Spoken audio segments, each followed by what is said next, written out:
сәлеметсіздер ме? Бүгін біз сіздермен пияздың емдік біз білмейтін және мән бермейтін қасиеттері жайлы айтатын боламыз. Видеомызды соңына дейін көріп, арнамызға лайк басып, комментарий жазып, подписаться батырмасын басуды ұмытпаңыз. Видеомыздың соңында мыңдаған адамдарға ем болған көз катарактасы, бауыр циррозы, ішек құрттары мен тұмауға арналған емдік рецепттермен бөлісетін боламыз.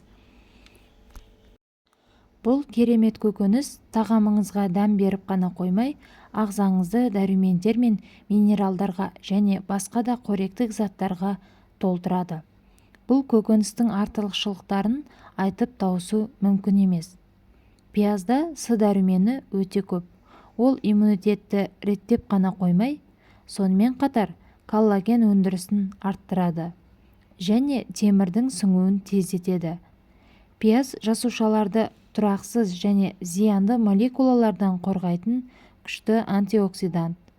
Бұл көкөніс В тобының витаминдеріне, атап айтқанда фолий қышқылына және В6 витаминіне бай. Бұл қосылыстар метаболизм үшін де, эритроциттерді өндіру үшін де өте маңызды.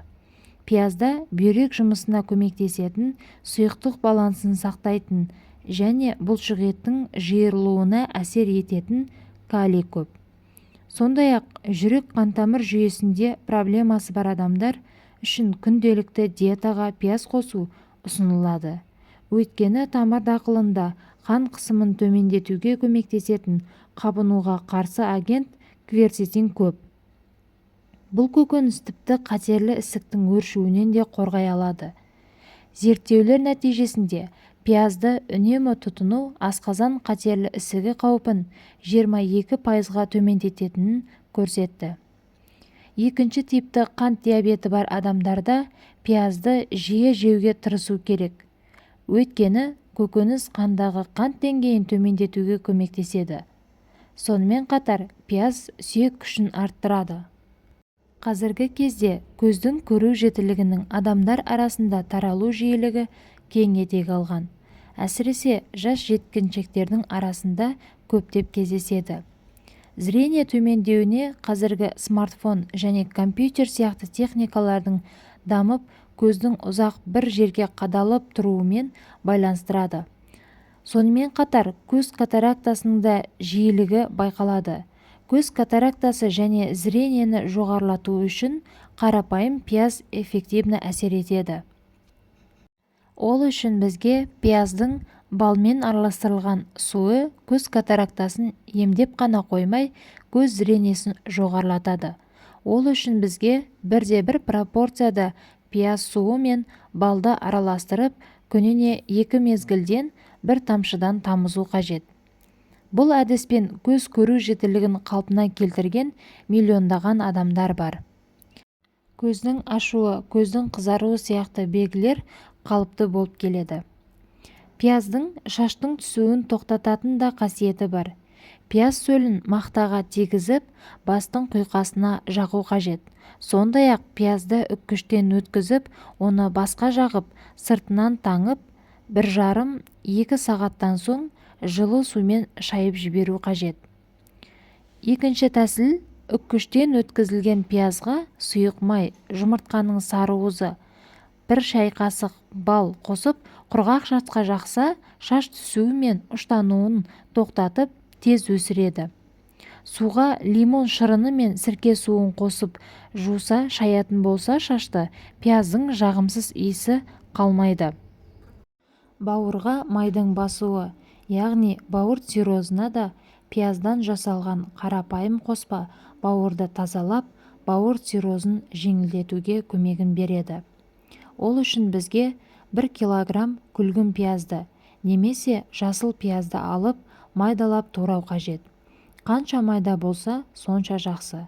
Оның үстіне қоңыр қант, болмаса ақ қанттан 0,9 килограмм себу қажет.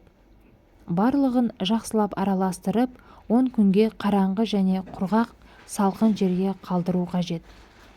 10 күннен кейін осы қоспаны араластырып, сүзгіден өткізіп, басқа ыдысқа құю қажет. ыдыс әйнек тәріздес болғаны дұрыс. Бұл қоспаны күніне 3-4 рет тамақтанудан жарты сағат алдын бір ас қасықпен ішу қажет. Екінші тәсіл бауырын қалпына келтіруді қалайтын, бірақ ас қорыту жүйесінде мәселесі бар адамдарға жақсы. Ол үшін 400 грамм майдаланған пияз қажет.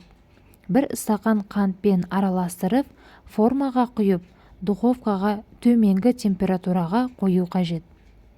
Үсті қызарғасын пиязды пирогымызды алуға болады. Қолданар алдында міндетті түрде жылыту қажет.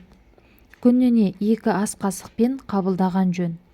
2 қабат және емізулі әйелдерге қолдану ұсынылмайды. Пияз тұнбасын ішу арқылы сіз тұмау ауруларының алдын алып, иммунитетті көтересіз. Тұнбаны дайындау үшін 10 пияз бен 1 тал сарымсақты тазалап, 1 литр сүт құйып, 1 сағат бойы баяу отта қайнатқан жөн. Піскен сүтті сүзіп, суытамыз. Суыған сүтке 2 ас қасық бал қосып, тұнбаны тоңазытқышта қақпағы жабылған әйнек ыдыста сақтау қажет. Сығындыны 5 рет 1 ас қасықтан тамақ ішер алдын жарты сағаттан алдын қабылдаңыз. Үгіліп сары маймен араластырған немесе езіліп піскен пиязды күйген жерге жағатын болсаңыз, күйгеннен тыртық мүлде қалмайтын болады. Бет терісінің реңін жақсартып, дақтар мен пигменттер болса, ортасынан кесіп, пиязбен бетті сүртіп жүрсе, 2 аптада нәтиже беретін болады. Пиязды жүйке түрінде күнделікті қолдану адамдардың ішінде ішек құрттарын болдырмайды. Егер денеде ішек құрттары ендігі бар болса, шекілей өзін және салатқа қосу арқылы күнделікті пайдалану құрттардан арылуға көмектеседі. Тіпті пияздың іші түгілі біз мұсырға тастап жүрген қабығын да баяу отта қайнатып, шай сияқты етіп, суығаннан кейін ішіп жүретін болсақ, рактың алдын алып, аллергияны емдеп, бетке әжім түсуі едәуір баяулатамыз. Ағзаны шлактан тазалап, асқазан жұмысын жеңілдетеді.